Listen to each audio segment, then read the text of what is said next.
Welcome back with a smiling face. Links to previous episodes are given in the video description, so don't forget to like, subscribe and share the video. Beyond the Red River.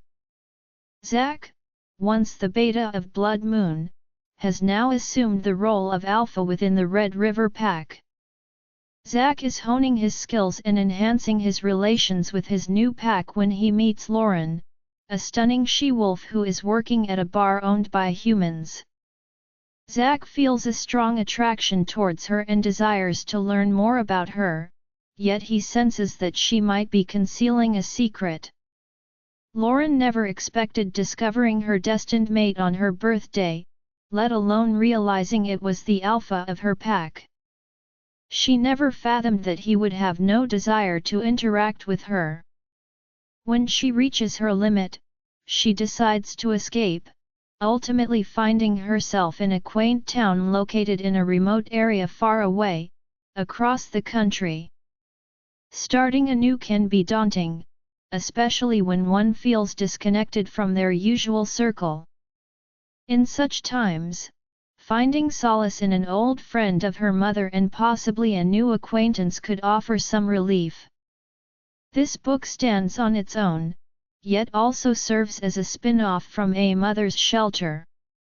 If you intend to read A Mother's Shelter, it is advisable to do so beforehand. There are a few spoilers included in this content. Episode 1. Chapter 1. Lauren's point of view. I can't stop replaying the scene from that day a month ago in my head. I'm lying in bed with the covers over my head. I wish it were just a nightmare, but it's not. This is my reality. Last month on my 18th birthday, I was in the pack house cafeteria kitchen getting breakfast with my brother Julian, before work, at the pack's daycare. Just as we were sitting down, I heard a growl rip through the room. We both quickly turned, and to my surprise, I saw Nathan the alpha. Nathan's large muscular body was tense. He looked so mad. Why haven't I noticed him like this before? He was always handsome, but now I feel more drawn to him. His big blue eyes are beautiful, although they look angry. It suddenly dawns on me that he's looking at me. Our eyes are locked. He's angry, and he's looking at me? Why? His jaw is clenched. Then suddenly, I catch the most intoxicating scent. It's so sweet. I start to hear the word mate repeatedly in my head. Wait, what? Is Nathan my mate? I can't believe this. I move to stand up, so I can get to him, but he shakes his head, with disgust all over his face, and walks away. The air is suddenly stolen from my lungs. I can't breathe, and all of my energy is gone. I collapse into my chair. What is it? What's going on? Julian asks, worry all over his face. I open my mouth, but nothing comes out. My body starts to shake, and my vision gets spotty. I feel dizzy and like my brain isn't getting enough oxygen. Julian gets on his knees and tries to instruct me to breathe. I'm trying to listen. I don't want to feel like this, and I definitely do not want a scene, but it feels like my body is completely out of my control. The black spots slowly take over my vision until I lose all consciousness. I open my eyes, and I'm in Julian's arms, and he's yelling at someone. Julian! I croak. He looks down at me, and relief washes over him. Lauren, are you okay? What happened? He asks. I look around, and I'm in the hospital wing, and nurses are surrounding us. I don't know. I rasp, but as soon as the words leave my mouth, I instantly remember. I remember the events that led me to the full-on panic attack, resulting in me fainting. My chest feels tight, and all I want to do is get out of here and make it to my room, where I can fall apart without everyone knowing and watching. I'll muster up every bit of strength I have, just make it there, I tell myself. I wiggle out of Julian's arms. I'm okay. I'm just feeling tired. I think I'm a little under the weather. I just need to go to bed and rest, I assure Julian and the medical staff surrounding me. Let us at least check your vitals, a doctor asks. I'm really fine. I'd just like to go get some rest, I'll come back if I feel worse, I assure them and start to leave. Julian is hot on my trail. Lauren, what? He asks. In my room, I whisper yell. I keep my head down, and we speed walk to my bedroom. As soon as my bedroom door closes, the floodgates are open, and I'm sobbing uncontrollably. Before Julian can even ask me what's going on or why I'm crying, I spill.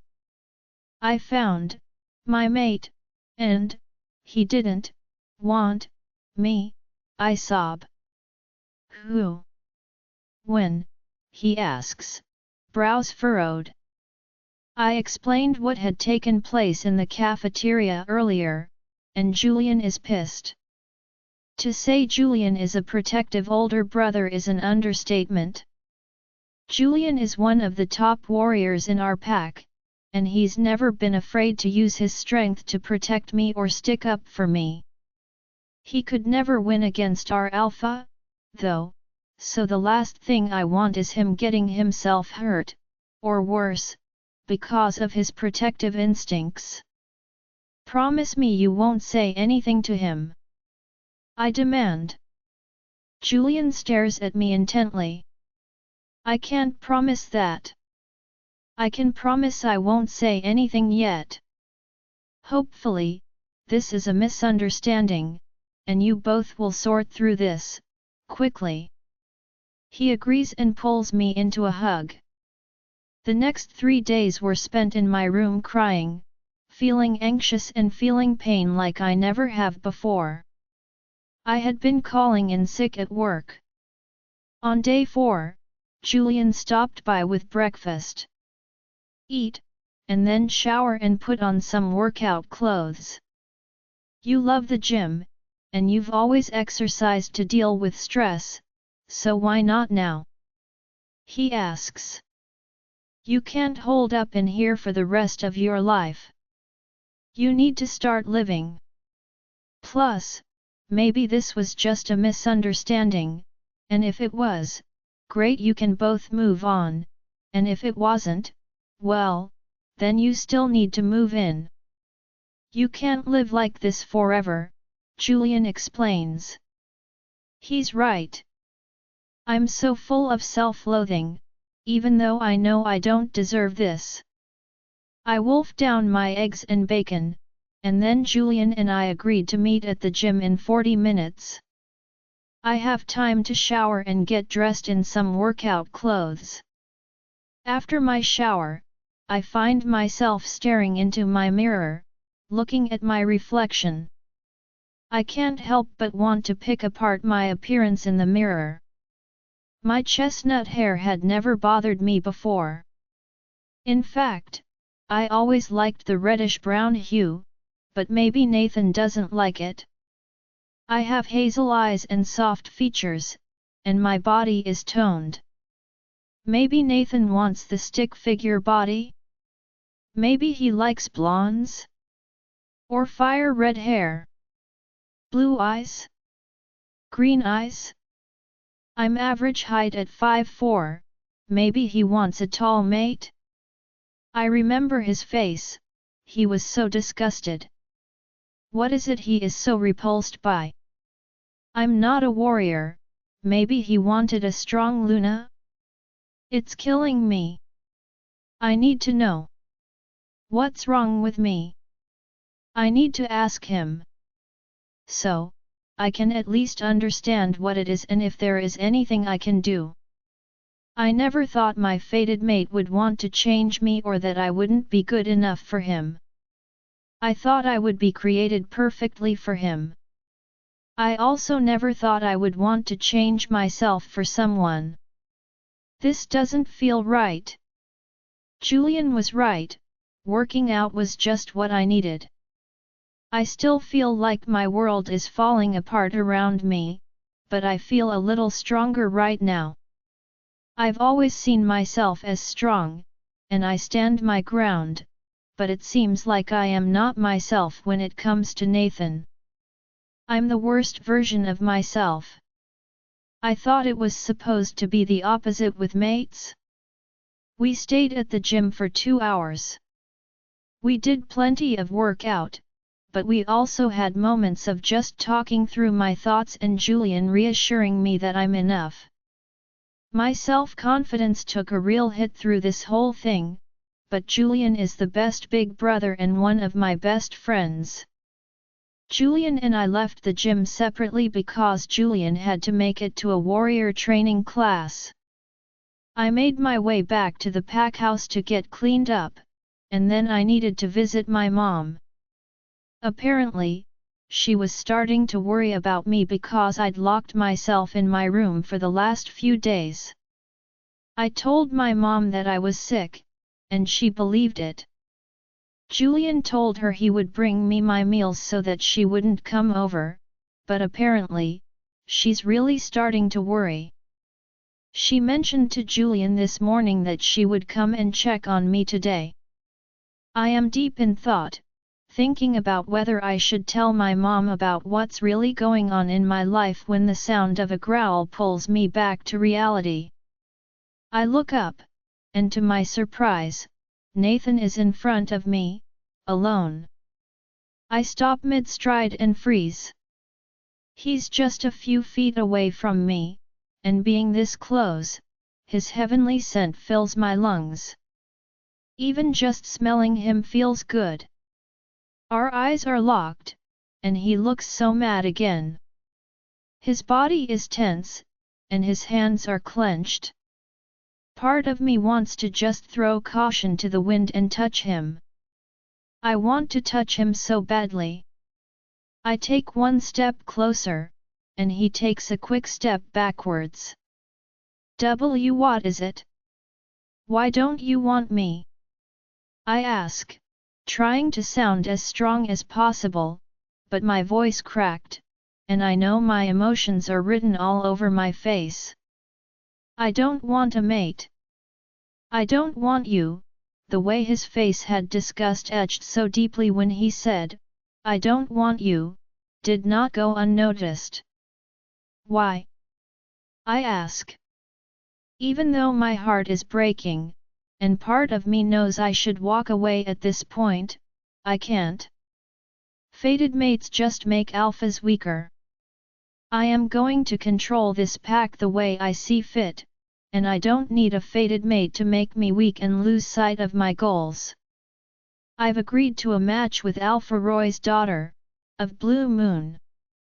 I'll keep my head screwed on, and our pups will be strong with both parents having alpha blood running through their veins, he admits.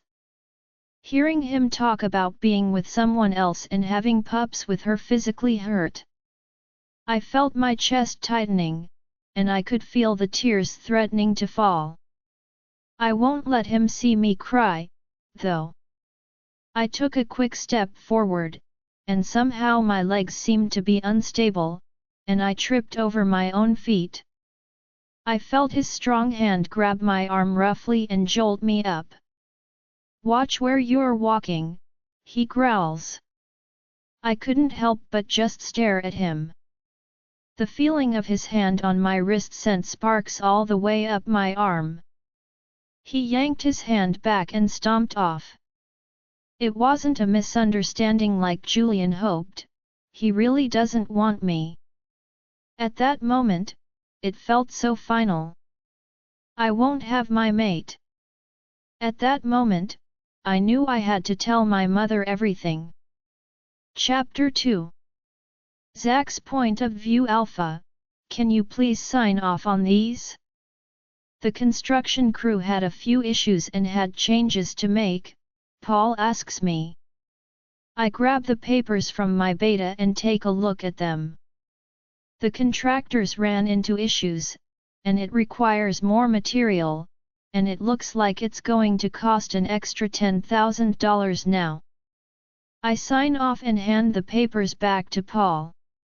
The old Warriors building was so small, and it was just unacceptable for what I wanted. I could have made it work if we trained in small groups and didn't allow women and men to train together, but it's not what I'm used to from when I was beta at Black Moon. The quality of fighters Alpha Jack LeVard has at Black Moon has a lot to do with the fact that everyone gets to learn from everyone. There are different classes for different skill sets, but getting everyone together can be valuable. I also want to grow my pack. I only received the title of Alpha of Red River Pack just over 4 months ago. Before I became Alpha to Red River Pack, I was Beta to Black Moon, the largest and strongest clan on this side of the country. I still have a hard time believing I am an Alpha now. I never thought I would have the opportunity because I was groomed to be a Beta my entire life. I would be lying if I said I didn't think I deserved to be an Alpha for many years, though. I knew I was stronger than a lot of the Alphas I had met. The Alpha of Black Moon, Jack LeVard, was the strongest wolf I have ever met, so challenging him for his title never made sense. We also grew up together, and we have always been best friends. It was a hard position to be in. I had a tough time taking orders sometimes, and I know if I didn't respect and love Jack like a brother, I wouldn't have been able to do it. I lean back in my chair, in my office, and think back to the day that my life changed so drastically. The earlier Alpha of this pack, Tim Johnson, gathered an army to attack Black Moon because he was trying to avenge his son's death. Jack had killed Alpha Johnson's son Derek, who was soon to be Alpha of this pack. Jack was justified in his actions, any man would have reacted the same way he did. Alphas are possessive and protective, and Jack was protecting his family. I would do the same to protect my family one day. If I'm lucky enough to find my mate, I will do anything to protect her and our children. The day Tim Johnson attacked Black Moon, he was unsuccessful. Jack killed him in battle, and then Red River was without an Alpha. Alpha Tim and his Beta were both killed.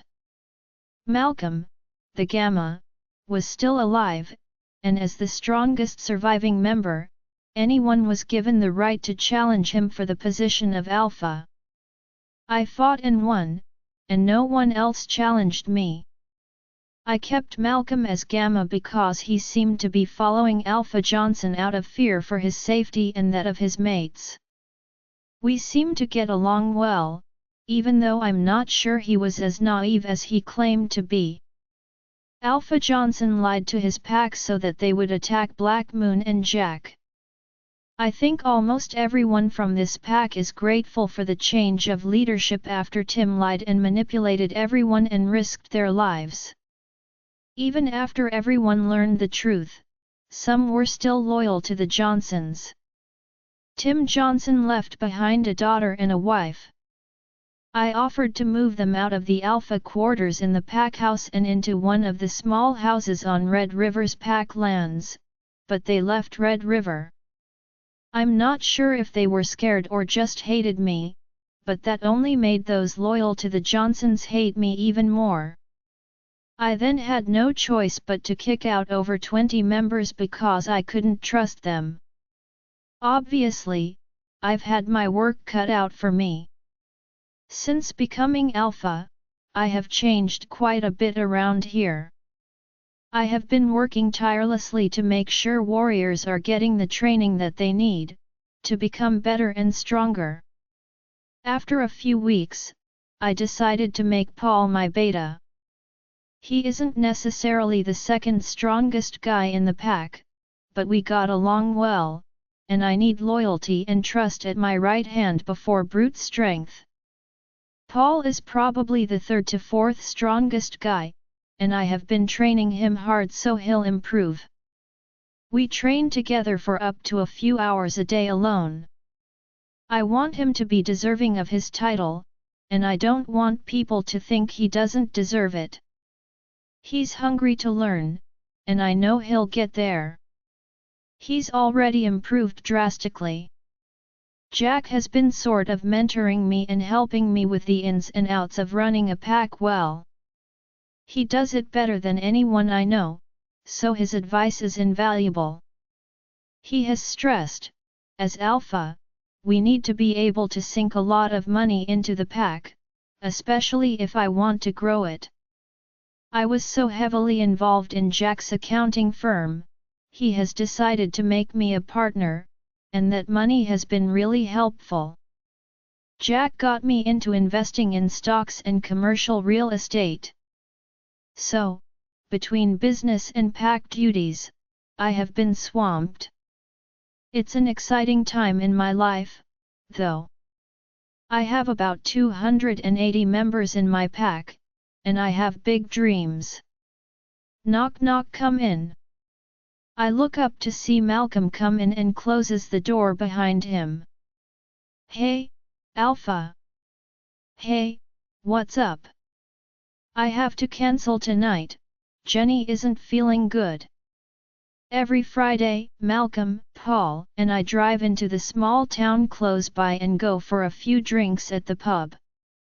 Occasionally we invite a few other guys, but regularly it's just the three of us. Paul is mateless, and so am I, so on occasion, we ditch Malcolm to find ourselves in the company of some beautiful woman. As an alpha, it's really bad practice to fool around with the she-wolves from your pack. I remember Jack always talking about how it was a big no-no. It would only make things more complicated for my future mate, my Luna. It can cause a lot of drama and problems in the long run. Is she okay? Just the flu, I think. Nothing too serious. I'm going to run into town to get some soup for her. I was going to head out now. Is there anything you need before I go? No, go take care of Jenny. I hope she's feeling better soon. If there's anything I can do, let me know, I offer. He gives me a smile and a nod and then heads out. I spend the next few hours in my office, planning out my next project. Finally, I hear another knock on my office door. Come in, I say, and Paul walks in. What are you still doing working? It's 8 p.m. Are we not going to the pub tonight? He asks. I lost track of time. Let's get out of here. I'm starving. I confess. Well, let's get to Peggy's so you can get a mediocre burger, Paul chuckles. We walk into the pub and take a seat at the bar. Peggy's bar is the only spot for any locals to get a drink. The population of this town is about 5,600, so even though the place is a bit run down, and the food is mediocre, the place seems to have a constant flow of customers, especially on the weekend. The customer service is always great, though. Peggy is like the sweet and sassy grandma we all wish we had. Peggy doesn't give us her usual big happy greeting as we walk in because she's on the phone. She seems pretty upset. I can overhear her talking to someone, and I can only catch bits and pieces of the conversation. I should kill that bastard. Pause. I know I couldn't physically kill him, but I want to. How dare he? I need to get a gun with silver bullets. She whispers the last part. Does she know about werewolves? Is she a hunter? Or does she just have her sights on one werewolf in particular? I look at Paul, and he's looking at me with wide eyes. He's obviously eavesdropping as well. You're right. Send her to me. She'll be safe here, and I'll get that gun. I know. I love you too. Don't worry. She's going to be fine. Bye darlin'. Peggy hangs up and then makes her way over to us. By the sound of the conversation, it didn't sound like she's a hunter, more like pissed off at one wolf in particular. Well, if it isn't my favorite customers, Peggy smiles at us and leans her hands on the bar. You say that to everyone, Paul chuckles. But I mean it when I say it to you two strapping lads, she smiles and winks. She really does say it to every customer that walks in, but Peggy has a way of making you feel like we all are her favorite. She's just so cheerful and welcoming. No doubt, even if this little town got a nice fancy bar with big screen TVs and fancy furniture, everyone would still end up here. What can I get you both tonight? She asks. I'll get 2 bacon cheeseburgers, with the works, fries, and a Budweiser, please, I order. Always so hungry, she chuckles. I'll get a big bowl of chili and a Bud as well. Thanks, Peggy. Paul orders. We have a few drinks and eat our dinner at the bar. We call it an early night tonight because I'm exhausted and head back to the pack house at around 10. Chapter 3. Lauren's point of view. I thought that after Nathan had told me he didn't want me, and that he wanted to have pups with another woman, that he'd keep his distance and leave me alone. I expected him to formally reject me, but I was wrong. The last few weeks have been terrible. Any time I see him, he's scowling at me, or he's following me out of the dining hall, or the gym, or even work to berate me. Telling me that I disgust him or that he hates me. We never really talked before I found out that we were mates because he's 3 years older than me. He didn't go out of his way to be cruel. Not to me or anyone in our pack that I noticed. We all knew him to be cold. It was common knowledge that he had big aspirations for our pack, to grow it and improve our reputation. He wants our pack to be known as the fiercest and strongest. I put on my dress and shoes and then make my way to my bathroom to do my makeup. I look in the mirror, and the stress of the last few weeks is evident on my face. I have circles under my eyes, and I just look washed out and tired. I haven't slept well since my 18th birthday. I start to put on makeup, more makeup than I would usually put on, but I am required to be down at the party tonight. The party to welcome Blair, Nathan's fiancée, to our pack. I had no plans on going, but Nathan stopped me outside of the kitchen this morning and ordered me to attend. You'll be punished if you disobey me, his deep voice ordered. It hurts enough that he doesn't want me, but then for him to go out of his way to try and rub Blair's presence in my face just seems beyond cruel. Why would Moon Goddess pair us together? I finish by swiping some tinted lip balm to my lips and taking one final look. I'm just wearing a knee-length plain black dress, nothing fancy, and it doesn't show my body off at all. I just left my hair down straight, and aside from the makeup to cover up the damage from the last month, I look rather plain and hopefully unnoticeable, that's the plan, at least. I don't want anyone noticing me, and I want to be able to sneak out as early as possible without being too hard to spot or too easy to find. A month ago, I was looking for any opportunity to see Nathan.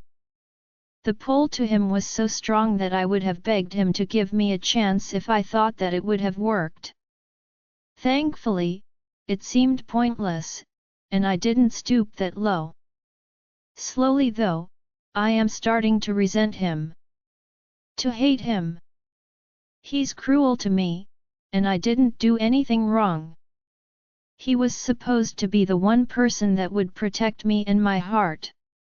I was supposed to be by his side to care for him and to love him the way a mate should. But somehow, I seem to have gotten to the same place he has. My heart doesn't want him, and I hate him. My body and my heart are two different things, though. My body reacts to him, even though I wish it didn't. Just as I'm finishing up, I hear a knock at the door, and I know it's my best friend, Sadie, coming to pick me up. Sadie went away for college, so I haven't seen her since she moved away 2 months ago. Sadie was so excited to hear that our future Luna was having a welcome party that she made the trip home. I was too embarrassed to tell her that Nathan was my mate and that I disgusted him. I also told myself the last thing I needed was my best friend worrying about me when she was supposed to focus on her studies, but if I'm honest with myself, I was really just embarrassed. Hey, Sadie! Wow, you look amazing! I greet her and pull her into a hug. Her short silky purple dress hugs her body perfectly. Her blonde hair is curled and half up. She looks incredible. Hey! I miss you. Thank you. She says as she wraps her arms around me. She pulls back. What's up with the hair and dress? You're not very dressed up, she notices. I'm just not really feeling up to going to this dinner, and I won't be staying long. I'm not staying for meet and greet. I'm just going to go to the dinner, I explain, and she furrows her brows. Are you sick? She asks, as she placed the back of her hand on my forehead. I playfully swat her hand away. No, just not in a partying mood, I guess, which isn't a lie. You do look kind of tired, actually. Geez, thanks. I chuckle. That's just a nice way of saying I look like crap. It's true, but it kind of sucks to hear. You're always beautiful, and I'm not saying you look bad, just that you don't look like the same lively Lauren I left 2 months ago when I went away to school, she admits. I haven't been sleeping well. I'm exhausted, which is a good reason for me to leave early tonight to get to bed early. She frowns. I missed you, though, she whines. Let's go. I'm starving, I lie so that we can change the subject. I grab her hand and head down to the dining hall, which looks extra fancy tonight. I was surprised to hear that this was such a formal affair, considering this is just the introduction, Sadie muses. I wondered that myself, but I have a feeling it was all Nathan's idea. Just another way to rub in my face that he doesn't want me. If he hates me so much, why doesn't he reject me? I have been asking myself that a lot the last month. I keep expecting him to any time he pulls me aside, but he doesn't. When we walked into the dining hall, I can't help but steal a look at Nathan and Blair. She has blonde hair, and she's beautiful. I can't help but notice her hand on his arm while she speaks happily with him. I would imagine this is what being stabbed in the heart feels like. I stuck in a deep breath. Get it together. He doesn't want you, I remind myself, over and over. I look away before he catches me looking. We take a seat, and I sit so my back is to the Alpha's table. I don't want to watch them all night. Soon Nathan is asking for everyone's attention. Everyone faces him. I take a deep breath and turn my body to face him, but I refuse to look at him. I plant my eyes on the light fixture above him, and I force myself to block out his voice. I force myself to recite it. I'm okay. I will fall in love one day. Plenty of she-wolves have mates that aren't their fated mates. I'm okay. I repeat over and over, and when I hear everyone clap, I follow suit and sit down with everyone. Nathan's point of view. Lauren came in here, and I didn't even see her look at Blair or me. Does she not care? She is sitting with her back to me.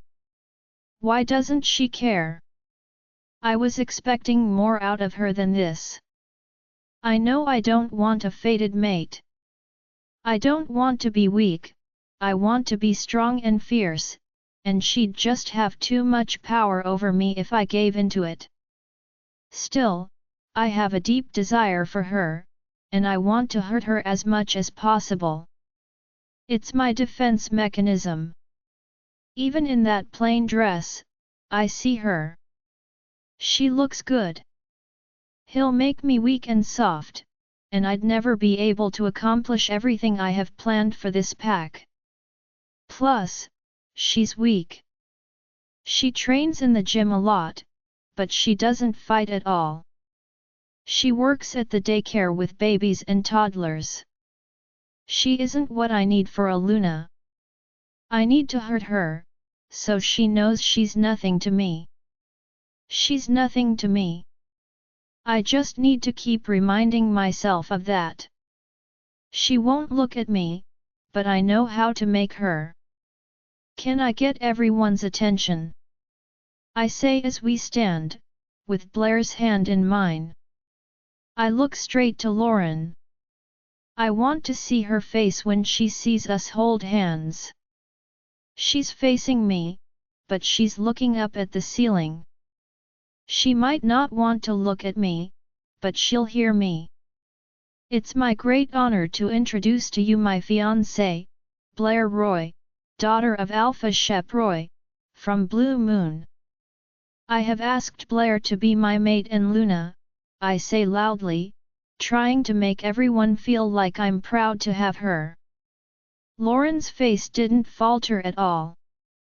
Not only is Blair wonderful, but she also has strong alpha blood running through her veins, and soon enough, so will our pups, I add. Still nothing from Lauren. What? I couldn't ask for a better mate and a better Luna for all of you. I know you will all love her. Her Luna ceremony will be held on the next full moon in 2 weeks from now, I add. Still nothing. Thank you. I add. Everyone starts clapping, and I pull Blair into a kiss. She's eager, so it'll help sell it even more. As soon as I pulled away from Blair, I looked for Lauren, but she was sitting back in her seat, with her back turned to me. Everyone is seated. Has she forgotten about me already? Or is she just getting better at hiding her emotions? She was so obvious with her feeling at first, it was gratifying. It made me feel like I was sticking to my plan, and it was working. The plan I've always had, reject my fated mate.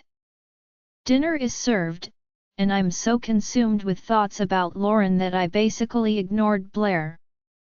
She was constantly rubbing my back or arm or nuzzling into me. Nuzzling into me? Like WTF? It's dinner time. I wonder what it would feel like if Lauren nuzzled into me. I hate her so much for doing this to me. I've never hated anyone more in my entire life. I remember when she tripped a few weeks ago, and my hand went out to catch her. The sparks were far more intense than I had imagined they would have been. I should have let her fall. Part of me wants to have her body, just once, just to see what it would feel like. If I rage her, maybe I could get her out of my head? Maybe she would despise me even more then? Our dishes are taken, and light music comes on while champagne is being distributed. People are getting up and starting to socialize. Should we make the rounds, and you can introduce me to everyone important? Blair asks excitedly. I nodded, and she wraps her arm around mine. I start introducing Blair to people, and then I see Lauren grabbing 2 champagne flutes. She downs one, then the other. For her to be downing alcohol, this must be getting to her. I can't help the smile on my face. I see her start to walk towards the exit. Oh no! Jake, would you please look after Blair for a minute? Alpha business, I say firmly to my beta. Of course. I quickly exited the same door Lauren did. I don't see her, she must be moving fast. I started running toward her sweet floral scent. I soon see her speed walking down the hallway close to her room. Stop! I growl. She pauses mid-step and turns to look at me. Lauren's point of view, I'm rushing to my room to get away from the party. The last thing I need is for him to introduce her to me. He would too, he hates me. Stop! A deep voice growls. I stop and slowly turn around. I know it's him. Why can't he just leave me alone? What is it, Alpha? I ask, looking to the floor, and he continues stalking towards me. Don't you think it's extremely disrespectful to your future Luna that you are leaving her welcoming party without even introducing yourself to her? He asks, anger laced in every word. In this moment, I've had enough. I can't live like this anymore. I stood tall and looked him in the eye. I'm so tired of this. Why are you doing this? If you don't want me, fine. Why do you need to try and hurt me even more? I can feel the tears threatening to fall, but I'm trying my hardest to stay strong. He looks at me stunned, obviously surprised by my sudden burst of strength and confidence. I hate you so much, I can't help myself, he seethed. Why haven't you rejected me then? He doesn't respond. He just continues to look at me with disgust. Well, let me do it then. I, Lauren Crane, reject you. His eyes are wide, and if looks could kill, I would be 6 feet under right now.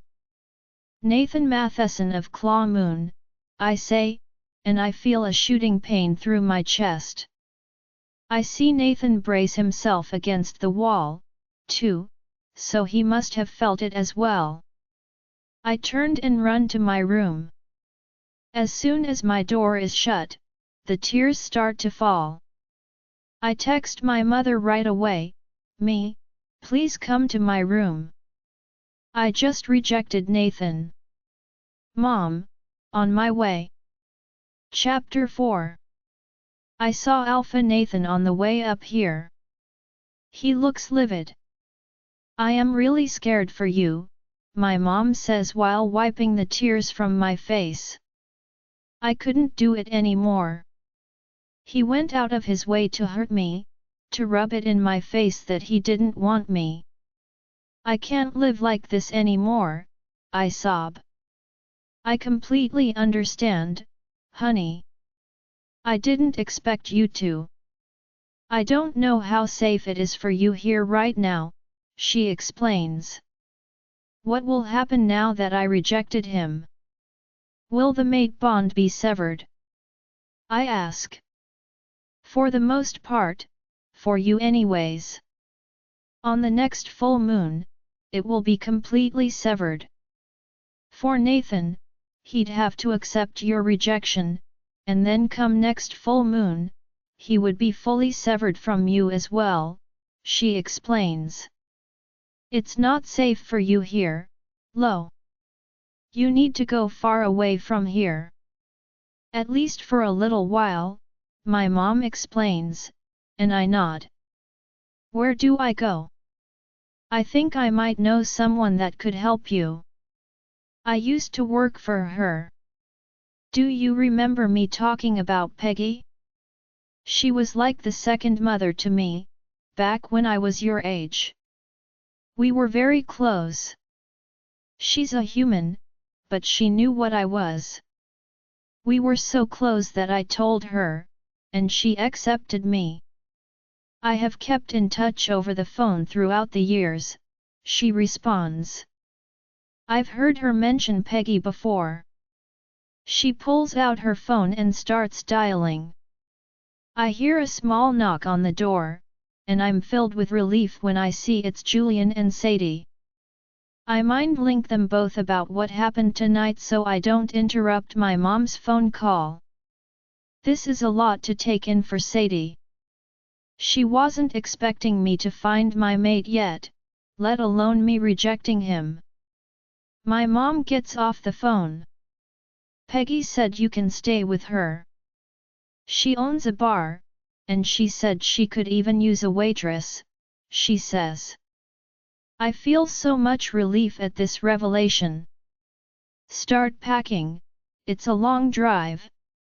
It's 9 p.m. now. If you leave in half an hour, you could be around 7 to 8 a.m. if you drive straight through.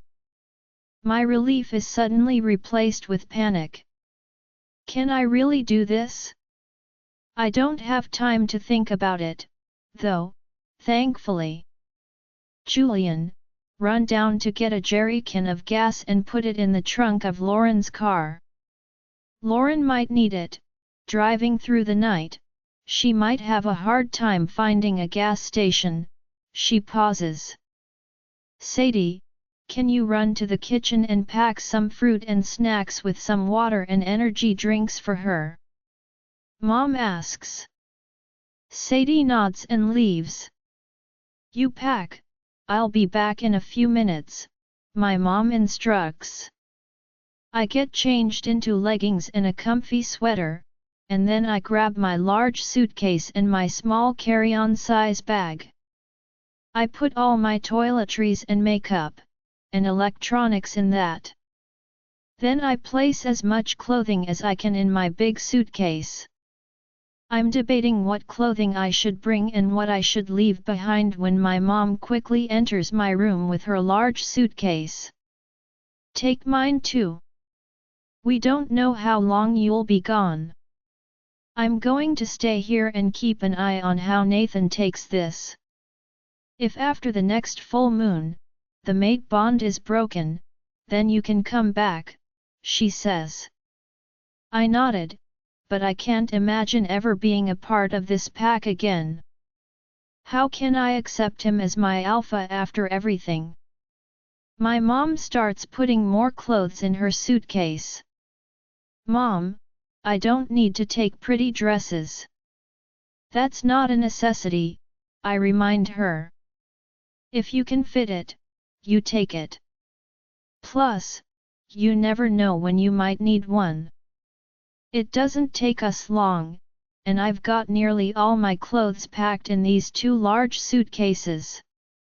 I make room for a few sentimental items. A framed picture of my family before my dad died a few years ago. A photo album, my small jewelry box, which has a few items my dad bought me growing up. A few books, a small stuffed bear that has been mine since I was a kid, and my favorite pillow. When Sadie and Julian go back to my room, Sadie is now tasked with finding Nathan, and keeping an eye on him, so she can mind link us if he starts coming our way. The plan is to sneak out without being seen. I'm coming with you, Julian states. No. I'm not getting you involved in this, too, I demand. If you try and come, I'm not going to go, Julian. I am not getting you involved in this, and I'm not having you risk your future in this pack because of me, I say firmly. Lauren, I don't want you driving off into the night all by yourself, he reasons. I totally get that. You want to protect me just as much as I want to protect you. Call me every hour, or even every half hour if you want. He looks so torn, but I meant it when I said that I wouldn't leave if he came with me. He loves this pack, and I'm not ruining his future. He finally nods hesitantly. This is all the cash I have on me. I'll send some if you need more, Mom explains. I look down at the envelope full of money. Mom, no. You worked for this. How much is it here? This looks like a lot of money. I want you to have it. Don't argue with me, do you hear me? I have plenty in the bank, you know Daddy set me up well. This is all I have in cash for me right now, though, there's $2,000. It should tide you over for a little anyways, Mom explains. I hate taking money from her, but I only started working full-time at the daycare 4 months ago, after I graduated high school. I saved most of my money for the down payment on my car, a 3-year-old little dark blue Chevy Malibu, but I still have a little saved. I have about $1,000 in my bank account too, Mom. I don't need to take all of this. I tried arguing with her, but she insisted. When we make it down to my car, Julian loads my car up while I hug my mom and say goodbye to her. I suddenly realize that I'm never coming back here. I can't face Nathan ever again. This sudden realization has made me sobbing. Not for the loss of Nathan, but for the loss of my friends and family, my job, my home. Julian pulls me into a hug. We're so close, and I'm going to really miss him. I'll miss them both. Hey, this whole thing should be taken care of in a few weeks, after the full moon, he tries to comfort me. I force a small smile and nod. Snacks and drinks are in the passenger seat. Hook up your phone right away, so you can listen to music and answer my phone calls every hour, he instructs.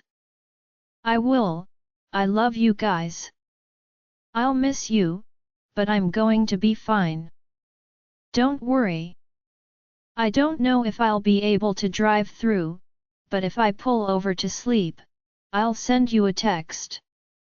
Do not text your location, though, in case he takes our phones. Wait. If we ever text you something, and you want to verify it's us, ask the password. Our password will be Peggy, my mom says. I nod, gave one final hug to them, get into my car, and drive away. When I get to the border of the package lands, I say words I never dreamed I would ever say. I Lauren Crane reject Claw Moon as my pack. As soon as the words leave my mouth, I hear a chilling howl. Nathan would have felt that I just rejected his pack as well. I speed off into the night. Chapter 5. Zack's point of view, I make my way to the open field where my warriors are waiting for me. I have been taking advantage of the warmer weather the last few months and training everyone outside together. It's starting to get a little chilly, though. Good morning. I know it's getting colder out, the fall mornings can get chilly. We'll have to train in warmer gear over the next few weeks if need be. Hopefully, the contractors can finish the new Warriors building on schedule before the snow starts falling. I know it's not fun to be training in the cold like this, but I want to continue for as long as we can. I hope you can all see how valuable it is to train with so many other warriors. I have noticed it has had a large impact on many of you. I can see a lot of you have made large strides of improvement, and I am very proud. I smile. What are we going to do with the current Warriors building then? A warrior asks me. I am going to make it into the gym. Our current gym in the basement of the pack house is small, dark, and dreary. Then the next project will be renovating the pack house basement, making it nice and bright, and getting some more bedrooms down there. I want to do whatever I can to make more room for more pack members. The bigger and stronger we are, the better we will be at protecting ourselves from any threat that presents itself, I explain. Everyone seems to be nodding in agreement. I spend the hour leading all the warriors, and when they break up to spar, I make my way around and give tips and make sure I help any way I can. Jolene, make sure that you bend your knees a little bit more for that move. You'll be rooted to the ground better, and you'll be able to absorb more impact like that, I explain. Yes, Alpha, she says with a flirty smile. Jolene is always flirting with me, but I always ignore it. I continue to move on, checking on other warriors, and I hear Jolene say to her friend quietly, "Oh, I'll bend my knees anytime for him." I try to act as if I didn't hear a thing. Some women seem to be very forward with me. Of course, I act obliviously or turn them down gently. I tend to be a little easier going than a lot of alphas, so women tend to be more forward, and the guys tend to be more open with me. I'm all for great camaraderie within my pack. I want to joke around and interact with everyone in my pack. I'm not the quiet, brooding type, but I am still their alpha, and I won't allow people to be comfortable enough that they think they can disrespect me. Once our hour is done, I have an hour free before leading the Advanced Warriors class. This free hour is one of my favorite times of the week. It happened by accident the first time, but I have made sure to keep my Saturday schedule the same because I enjoy it so much. I make my way behind the pack house, where I see them. Alpha! The kids scream. I can't help but feel happy when I see them and their happy smiling faces. The kids are between the ages 8 to 14 years old, and we always play a friendly game of soccer together. I'm not sure if they always played at 10 a.m. every Saturday or if I just caught them by fluke the first time. I think they were just fooling around one day, and they loved it when I asked to join them. Either way, they come at the same time every week, and so do I. Although, I have noticed the group has grown since I first asked to join in. At first, I was playing with 5 to 6 kids, now, there are about 15. Hey! I holler. We always spend the first 10 minutes or so talking and catching up. I love getting to know my pack members, young and old. It makes me feel more like this is my territory. I want to know everyone here by name. Who are the captains this week? I ask after we catch up. I'll be one, Sophia, the youngest and smallest girl here, pipes up. I high-five her before anyone could argue with her. Me too. Tim, one of the biggest and probably the oldest boy, says quickly. I gave him a high five too. Ladies first. Who will it be, Sophia? I ask, and I can hear Tim groaning. I chuckle. I pick Alpha. She says excitedly. She and Tim take turns picking, and bless Sophie's heart, aside from me, she decided on her whole team based on who she likes to hang out with. It's basically the younger kids against the older kids except for me and Sophie's older brother, Mac. He walks over to me. I think she doesn't get the whole point is to win, he sighs.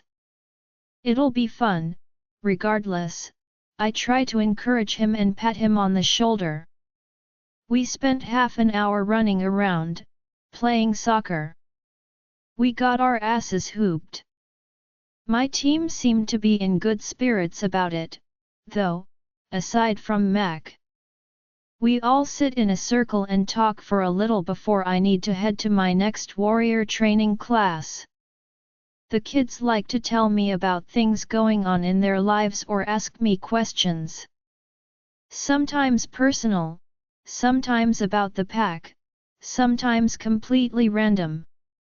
They're a good group of kids, and truthfully, this really is my favorite part of the week. I'm eating lunch at my desk, catching up on some stuff for the accounting firm, when I see Jack is calling me. Me? Hey Jack. Jack? Hey. Me? What's up? Jack? I'm a dad, again. He sounds so excited me, she had the baby? Jack? Yay. There were some complications. Lexi had to get a C-section. Little man was just too big. 9 pounds 10 ounces 24.5 inches long. He's a big boy. He chuckles me, how's Lexi? How's the baby? Jack, Lexi is holding up. The medication they gave her for the C-section hasn't worn off yet, so she feels fine right now. Our son, Enzo, is doing awesome. A real good set of lungs on him too. He chuckles, and I can hear a baby crying. I gotta go, I'm going to help Lex with him. I just wanted to let you know the good news. Me? Well, congratulations. I am so happy for you, and I'm glad everyone is safe and healthy. Seriously, man. That's great news. Send me a picture when you have a spare minute. Jack? Thanks, Zach. I appreciate it, and I will. I have grown up with Jack, and even though I saw him find his mate, it's still crazy to me how quickly his life has changed. I'm really happy for him, and also envious. I'm 23, a little less than a year younger than him, and I can't wait for the day that I find my mate. I want to be bringing pups into the world and becoming a father. I would love it if I had someone to run this pack with. I saw how much Lexi enriched Jack's life and I want that. Knock knock. Come in. I call. I look up and see one of my pack members, Jessica. She's wearing a short red dress, black high heels, her blonde hair is done up, and she's wearing red lipstick that matches her dress. She is way overdressed for a Saturday afternoon.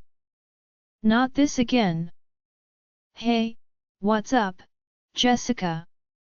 I ask lazily, looking back down at my work. I'm not going to encourage this behavior. She walks over, swaying her hips and smiling at me. She looks good, and I think that was her plan. She takes a seat in a chair in front of me, crosses her legs, and leans more to one side, so I have a good view, even though I refuse to look. This would totally work if she weren't in my pack, but she is. Well, I came to see you because it's a Saturday afternoon, and you're cooped up in here. You're working so hard.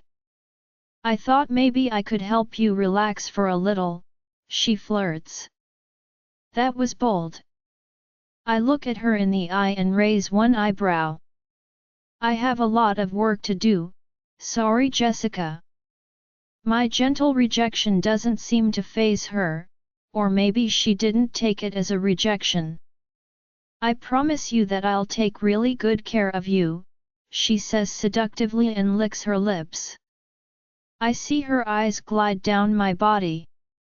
Listen, Jessica, I appreciate the offer, but I don't cross that line with the woman in my pack. It would just complicate everything, and it wouldn't be fair to my mate when I find her. The last thing I would want for our Luna is for her to feel like she has to feel uncomfortable with the women in her pack, I explain. She looks surprised and then mad. Maybe you won't find your mate. Maybe you could be happy with me. She asked questions. Jessica is good looking and nice enough, but she's not for me. I lean back in my chair. I'm not going to give up on her. I'm sorry. She nods her head and gets up to leave. She pauses at the door. If you change your mind, you'll let me know. She asks with pleading eyes. I give her a tight-lipped smile and a little nod. I won't change my mind. This type of thing happens too often for the size of this pack. However, it was the first time for Jessica. I need to get out of here tonight. I'll text Paul, maybe he wants to head to Peggy's tonight and blow off some steam. We took it easy yesterday because I was so tired, but now I want to get away from the pack house for a little. Chapter 6. Lauren's point of view. It's 5:05 a.m., and I'm still 3 hours away. I can't keep my eyes open. The energy drinks don't seem to be working anymore, and no genre of music is keeping me awake. I find a closed gas station, and park off to the side, and make sure my doors are locked. I grab my pillow out of one of my suitcases and recline my chair. I'm actually comfortable. I'll snuggle up with my pillow and my coat as a blanket. I sent my mom and brother a text letting them know that I'm stopping to rest for a little. If I can just get an hour or two of sleep in, I should be better. It feels so good to close my eyes, and within seconds, I'm fast asleep. I sleep soundly but wake my phone ringing. I see the time is 8:57 a.m. Holy crap, I slept almost 4 hours. I can't believe it. Me? Hello? Mom? Hey honey. Were you still sleeping? Me? Yeah, I was. I can't believe I slept so long. It's sunny out.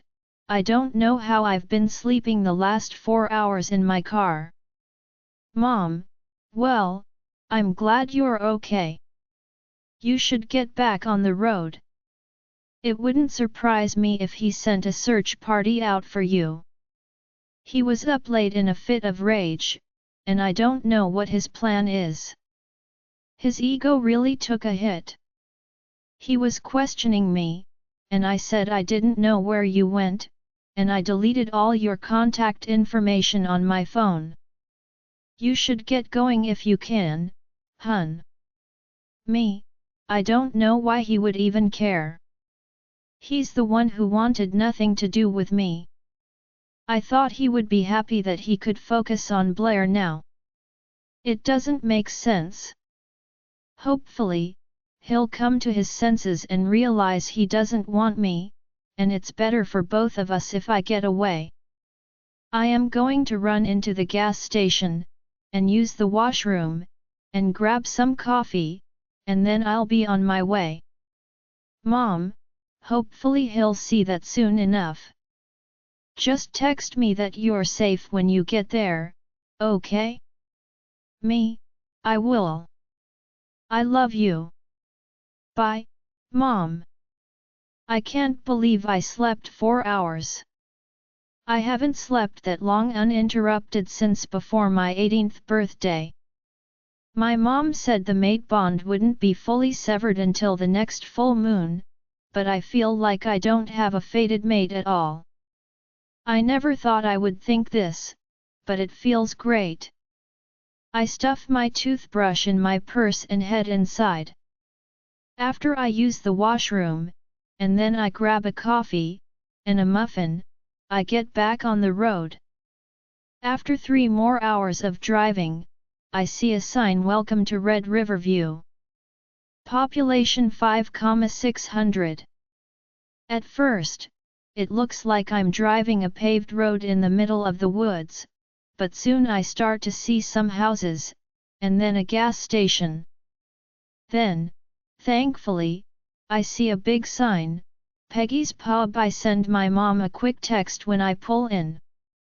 The parking lot is empty, but as I expected since it's only 12:30 p.m., it's still kind of early for a pub. The sign says it opens at 3 p.m. I hope she's here. The front door is locked, but I give it a knock. Soon enough, the door swings open, and a short thin woman in her 60s stands in front of me. Her mostly grey wavy hair is tied up into a high ponytail, and she has bangs. She's wearing jeans and a red t-shirt. Golly, Lauren! You look just like your father. She says and pulls me into a hug. You knew my dad? I ask while I return the embrace. Oh, of course, darlin'. Your mother was working here when they started dating. He was always here, keeping an eye on her. He was sweet on her since the moment he laid eyes on her. I guess that's how it works with your kind though, well usually anyway. Sorry, hun, she gives me a pained look. Don't be. I'm better off, I smile, and it's a genuine smile.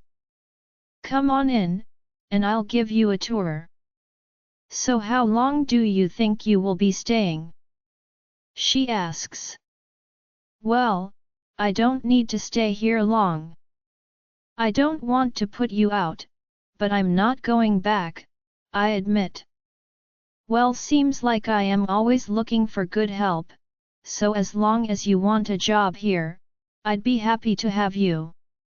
I live in a tiny home not far from here, and it just wouldn't be big enough for the both of us, but I do have a little bachelor, or bachelorette pad. I used to live in it to save money, and then I rented it out in the past too, but it's been empty for a while. Come on, it's in the attic, Peggy says. I'm a little nervous about living in an attic. I imagine it's going to be dark and dreary and full of cobwebs, but anywhere is better than where I was. We walked out the back door, Peggy unlocked the door and opens it. It's not very big, but it has bright white walls and rustic charming wooden plank floors. It's not dark with cobwebs, thankfully. It has a double bed by the one big window. It has the tiniest closet I've ever seen. There is no light wood dresser and a tiny white end table. There is no small bathroom with a clawfoot tub, next to a toilet, with a tiny freestanding basin. Separating the kitchenette is on an empty white bookshelf. The kitchenette hose o few lower cupboards thought or pointed light blue, with o smaller single kitchen sink. There are a few shelves on top with a few dishes, mixing bowls, and mugs. There is no hot plate and a toaster oven on top of the counter, and a smaller fridge, with a tiny freezer on top. A small round table with 2 chairs is pushed up against the wall. The whole space has to about 300 square feet, it's rustic but charming, and it's everything I need. I can see myself adding a few small things to make it more my own, and more comfortable. This is amazing, Peggy.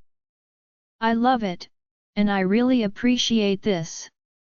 How much do you usually charge? I ask. Well, why don't we give you some time to get on your feet before we talk about thought? She smiles. Really, I have some savings. I'd like to pay now, I insist. Well, I usually rent it out for $450 per month, she says. I reach in my purse and grab $900 out. I'll give you 2 months now then, I hand her the money. Just like your mother, always thinking ahead. Also, I didn't know what you like, but I put a few things in the fridge for you, and in the lower cupboard there, she opens the fridge, and I see some peanut butter, jam, bread, butter, apples, eggs, milk. The cupboard has a few cans of soup, crackers, and cereal. Peggy, this was really sweet of you. I'd like to pay you for the groceries too, I admit. Oh, it's no big deal, it's just the basics. You're June's daughter. I'm glad to help, she insists. Here is your key. Why don't you take today off, get settled, and the bar is closed on Sunday, but we'll get you started on Monday. I'm okay to start tonight if you won't. I ask. I feel anxious to just jump in and get to it. If I put it off, I'll just stress it. Are you sure you don't need more time to get settled and rest? She asks. If you're closed tomorrow, then I can always rest and get settled then. Peggy nods. Okay, well it's 12:30 p.m. Why don't you meet down to the bar at 4? It'll be pretty dead until 7 p.m, it'll give us plenty of time to train you. Sounds great. I can't thank you enough, Peggy. I am so grateful. She smiles at me and gives me one last hug. I'm glad to love you, dear, she says, before leaving. I pull my car around the block and haul my luggage upstairs. It doesn't take me long to unlock my suitcase and stuff my empty bags under my bed. All my dresses and coats barely fit in the tiny closet, with all my shoes. I make sure everything is dusty and clean. I don't know how long it's been since someone lived here. It's only 2 p.m, and even though I barely slept in the last month, I'm still wide awake and wired. This whole picking up and moving somewhere new is exhilarating, or maybe thought's anxiety I'm feeling. I decided to take a relaxing bath and listen to music to decompress and get ready for my new job. I witnessed at a diner one summer a few years ago, but I've never bartender before. I wonder if drunkards or toddlers are more difficult. I got out of my bathtub, and I feel so good. It's almost like I've felt like I have been drowning for the last month. Barely kept my head above water, fighting just to survive, and suddenly someone pulled me into the boot, and out of the water. I have such a sense of relief, and peace now, and it all just hit me. I blow dry my naturally straight hair and tie it up since I'm working with food and beverages. I decided to wear a high sleek ponytail. I put on some block skinny jeans, with a block t-shirt. I put on some brown ankle-height cowgirl boots. It seems like it would be no good fit for this bore. We walked out the back door, and I saw a set of steps off to the side. We walk up to them, and at the top of the stairs, Peggy unlocks the door and opens it. It's not very big, but it has bright white walls and rustic charming wooden plank floors. It's not dark with cobwebs, thankfully. It has a double bed by the one big window. It has the tiniest closet I've ever seen. There is a light wood dresser and a tiny white end table. There is a small bathroom with a clawfoot tub, next to a toilet, with a tiny freestanding basin. Separating the kitchenette is an empty white bookshelf. The kitchenette has a few lower cupboards that are painted light blue, with a smaller single kitchen sink. There are a few shelves on top with a few dishes, mixing bowls, and mugs. There is a hot plate and a toaster oven on top of the counter, and a smaller fridge, with a tiny freezer on top. A small round table with 2 chairs is pushed up against the wall. The whole space has to be about 300 square feet. It's rustic but charming, and it's everything I need. I can see myself adding a few small things to make it more my own, and more comfortable. This is amazing, Peggy. I love it, and I really appreciate this. How much do you usually charge? I ask. Well, why don't we give you some time to get on your feet before we talk about that? She smiles. Really, I have some savings. I'd like to pay now, I insist. Well, I usually rent it out for $450 per month, she says. I reach in my purse and grab $900 out. I'll give you 2 months now then, I hand her the money. Just like your mother, always thinking ahead. Also, I didn't know what you like, but I put a few things in the fridge for you, and in the lower cupboard there. She opens the fridge, and I see some peanut butter, jam, bread, butter, apples, eggs, milk. The cupboard has a few cans of soup, crackers and cereal. Peggy, this was really sweet of you. I'd like to pay you for the groceries too, I admit. Oh, it's no big deal, it's just the basics. You're Joan's daughter. I'm glad to help, she insists. Here is your key. Why don't you take today off, get settled, and the bar is closed on Sunday, but we'll get you started on Monday. I'm okay to start tonight if you want. I ask. I feel anxious to just jump in and get to it. If I put it off, I'll just stress about it. Are you sure you don't need more time to get settled and rest? She asks. If you're closed tomorrow, then I can always rest and get settled then. Peggy nods. Okay, well it's 12:30 p.m. Why don't you meet down at the bar at 4? It'll be pretty dead until 7 p.m., it'll give us plenty of time to train you. Sounds great. I can't thank you enough, Peggy. I am so grateful. She smiles at me and gives me one last hug. I'm glad to have you, dear, she says, before leaving. I pull my car around back and hail my luggage upstairs. It doesn't take me long to unpack my suitcases and stuff my empty bags under my bed. All my dresses and coats barely fit in the tiny closet, with all my shoes. I make sure everything is dusted and cleaned. I don't know how long it's been since someone lived here.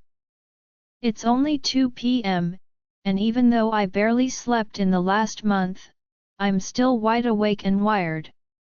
This whole picking up and moving somewhere new is exhilarating, or maybe that's anxiety I'm feeling. I decided to take a relaxing bath and listen to music to decompress and get ready for my new job.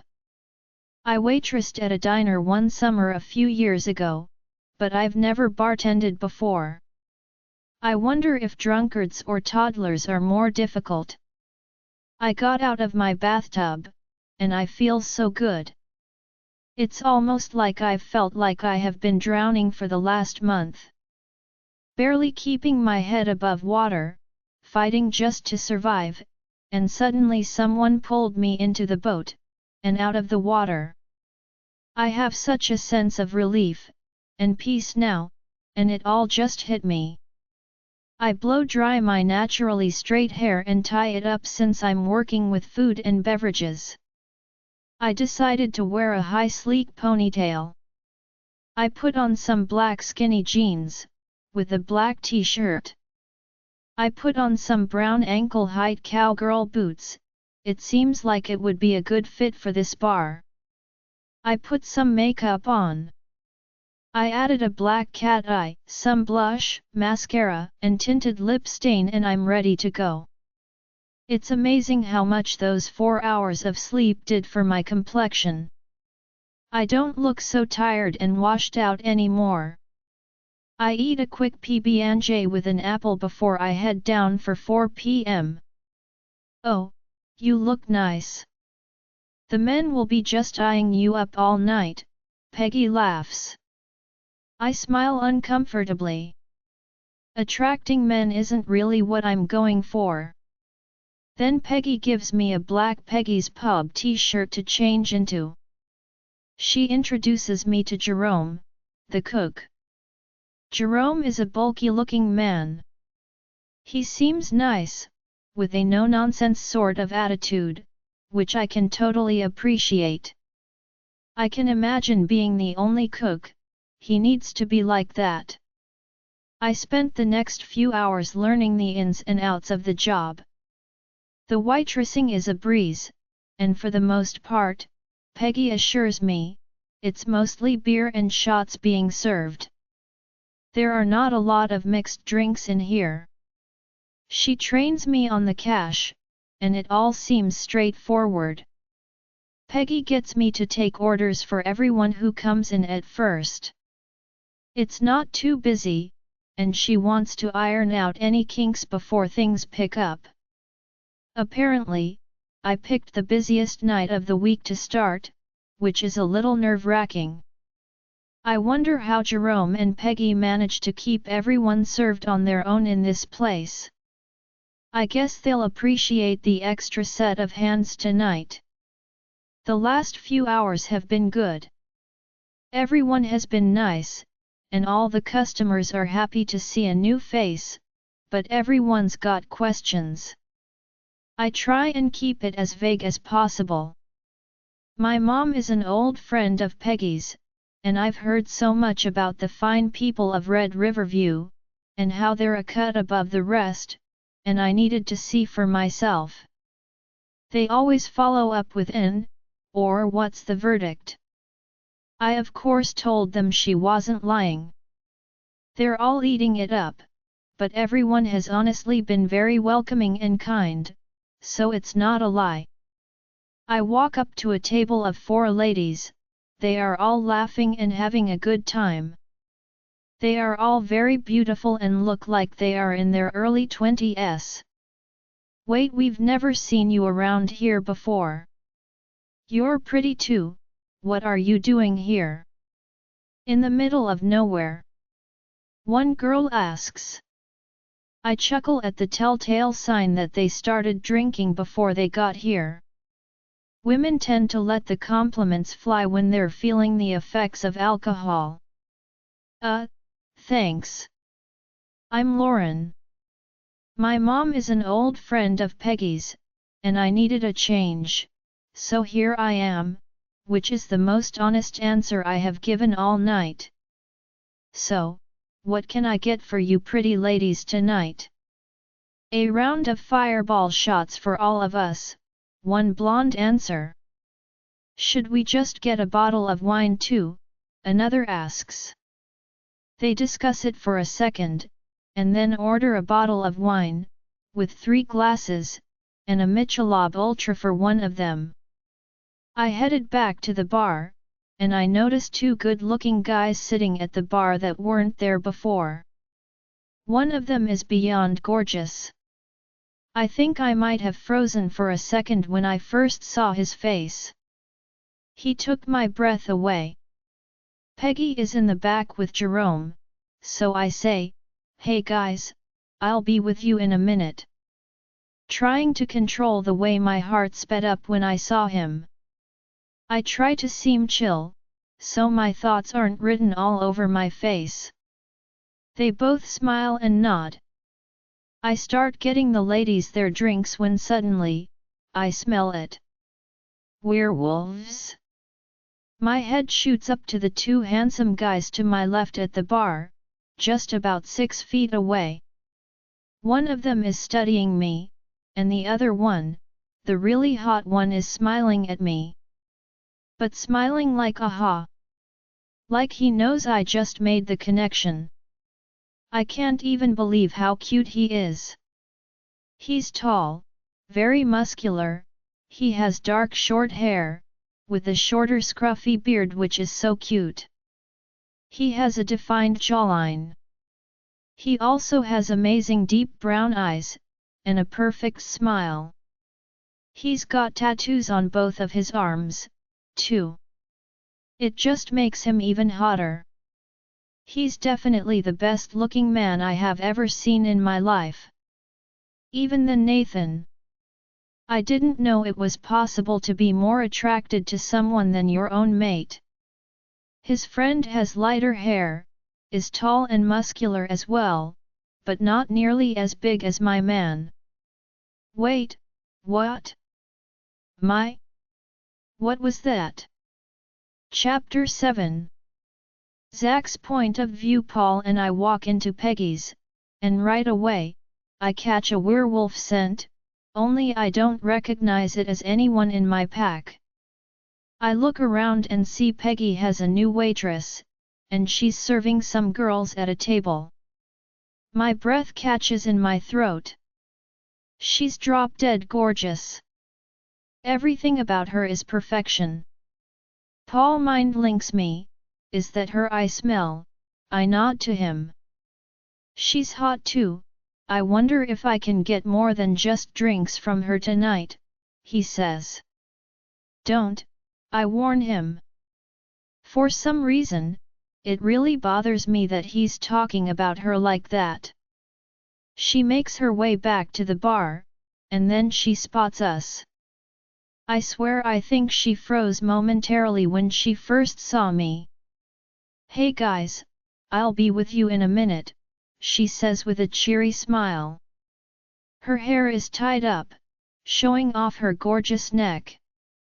I've never appreciated a neck before, but hers. I'm drawn to it. She starts making drinks, and then suddenly, her head flings up, and she's staring at us. Those eyes! Wow! I can't help but smile. She definitely just realized we're werewolves too. She returns my smile and then finishes getting drinks for the women she was serving when we walked in. I wonder if she's the one Peggy was talking about protecting from another werewolf last night on the phone. I watch her as she serves the woman. I notice the curve of her hips with her tiny waist. She walks back over and smiles. I wasn't expecting to see anyone, quite so. She pauses. Charming? Handsome? Paul asks. She smiles, and our eyes lock, and I feel my heart pounding. I was going to say, like-minded, she says. I chuckle. Like means wolf in Greek. So punny, I say. She smiles again, and I don't think I have ever enjoyed anything more in this life than seeing her smile. I extend my hand. I'm Zach. She reaches her hand out to shake mine. I know it's proper etiquette to let someone's hand go after you shake it, but it's the last thing I want to do. I'm Lauren, she smiles, and her attention moves to Paul. Paul, he says, and Lauren lets go of my hand to shake his hand as well. You'd think with the way she has me completely captivated, that she'd be my mate, but there were no sparks when we shook hands. I'm disappointed. You from around here? I ask. She smiles and shakes her head. You guys? She asks, and I just smile and nod. Cool, well, what can I get you guys? I'll have a bud, Paul says. Me too. Sweetheart, can I get another one of these? A man asks her. You got it, Jerry. She says. She seems like she's very friendly, and everyone seems to like her. You remembered my name already? Jerry beams. She leans into the old-timer. It's because you're my favorite, she says quietly. He smiles ear to ear, and so does she. She has a way with people, I can't deny that. I feel jealous. I really wish I were on the receiving end of that affection. Hear that, Peggy? I'm Lauren's favorite too. Jerry says to Peggy as she comes out with hands full of plates. Peggy smiles proudly. I'm not surprised, she says with a wink. Tonight is crazy busy in here. Both Peggy and Lauren are constantly moving. It makes me wonder how Peggy managed to manage doing this on her own. Hey, guys! I hear, and Paul and I turn to see two ladies standing behind us. Hello, ladies, Paul says. I can tell just by his tone, he's going to make a move on at least one of these women. They're beautiful, and Paul and I came here for that exact purpose, but for some reason, it just feels wrong now. I give a tight-lipped smile and nod. Lauren comes back to the bar, and for some reason, the last thing I want her to think is that I am sleazy or taken. I swivel my chair around towards her, and now my back is to the woman. Lauren, do you get a break soon? I ask. Yes. Take a break, darlin', Peggy intervenes. Peggy, it's crazy in here. I can't take a break.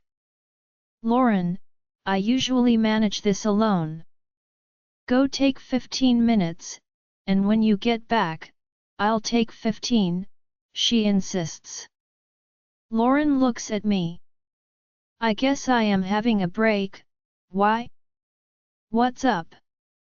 I thought maybe we could talk, I ask. Maybe we could talk? That's the best I could come up with? Damn it. She smiles. Sure, let me get my coat, and we can go outside. I could use some fresh air. She heads to the back to get her coat, and I just happen to look to my left, and I see Paul glaring at me. I forgot he was even here. I mind link him. Sorry I couldn't be your wingman. More for you, though. He finally lets up a small smile. I see Lauren walk out with her brown leather coat. I can't get over how much I'm drawn to her. How much I even want to just talk to her. I get down from my stool, and the ladies seem annoyed with me. Oh well.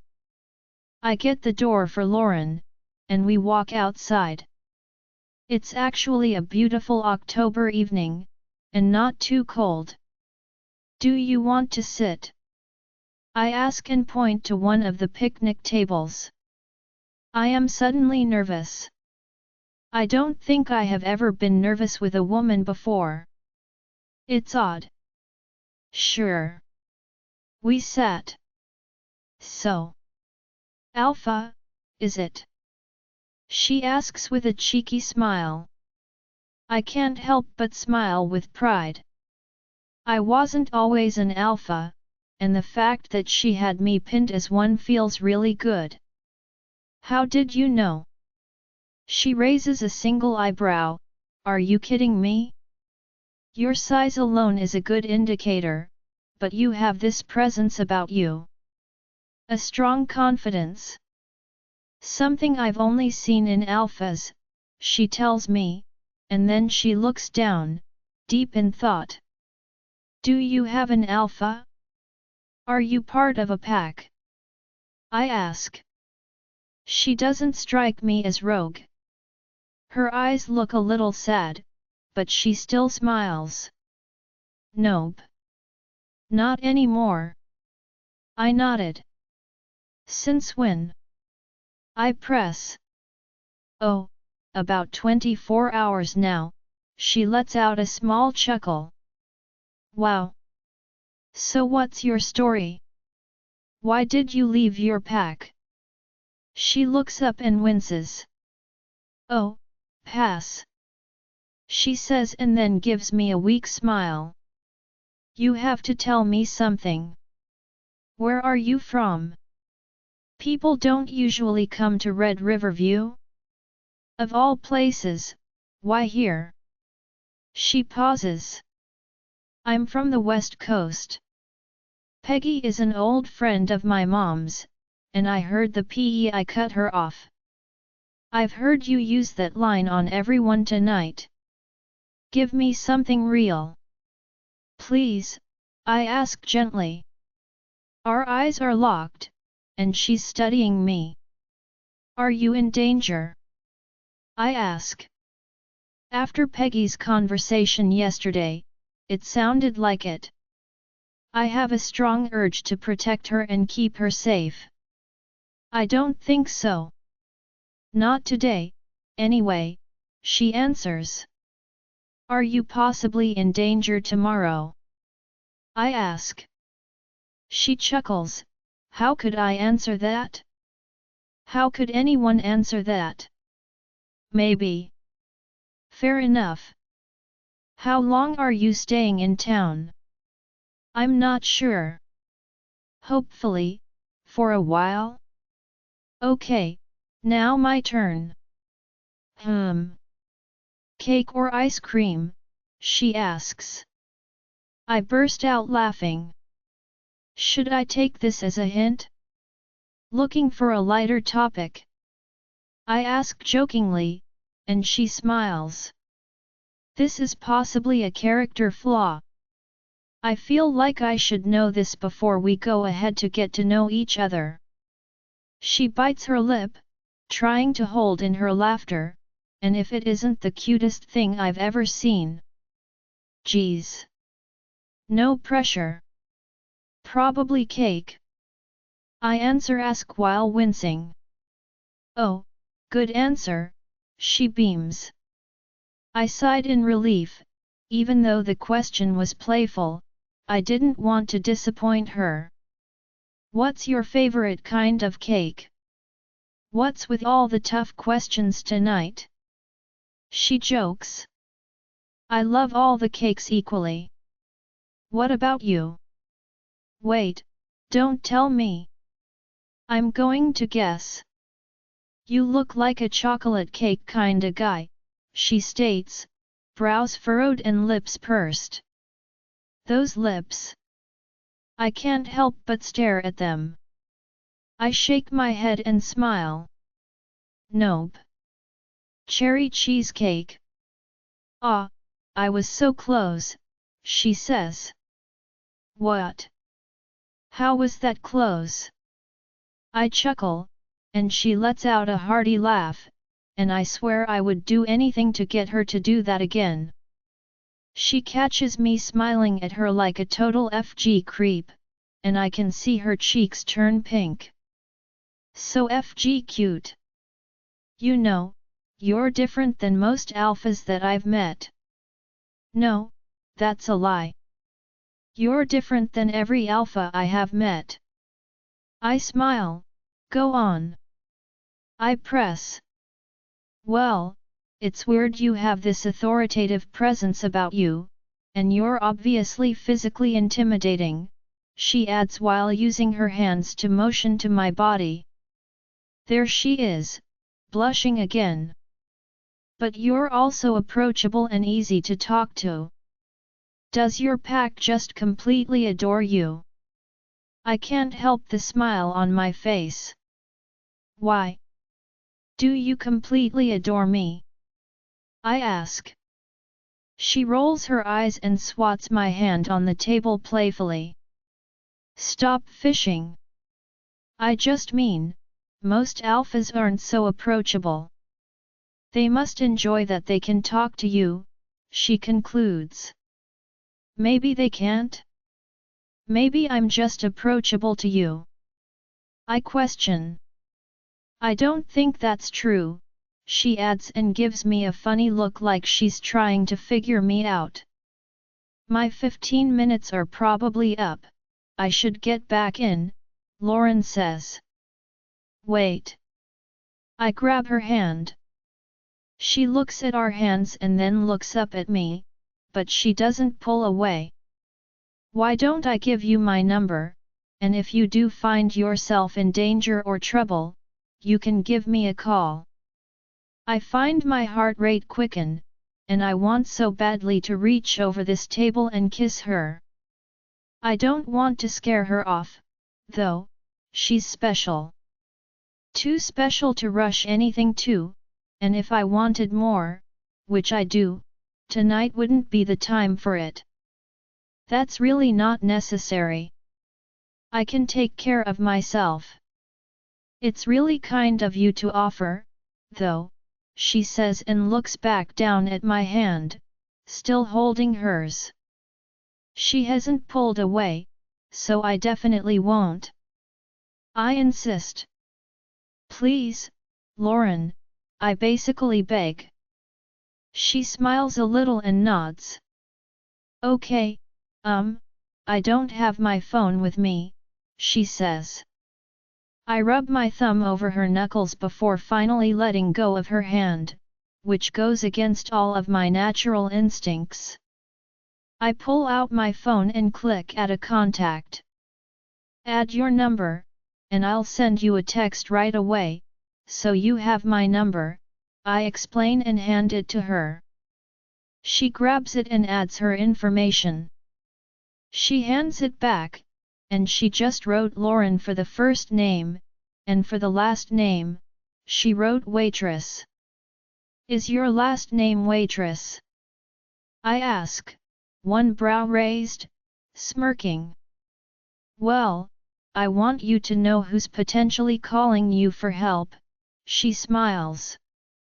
We get up and head back inside. So, what's your actual last name? I ask Ha. Nice try, she jokes as she playfully nudges into me. Damn it, I want her. She's so funny and playful, I love it. I'm thoroughly confused by my feelings for her. Actually, no. That's not true. I'm not confused about my feelings, I know exactly how I feel about her.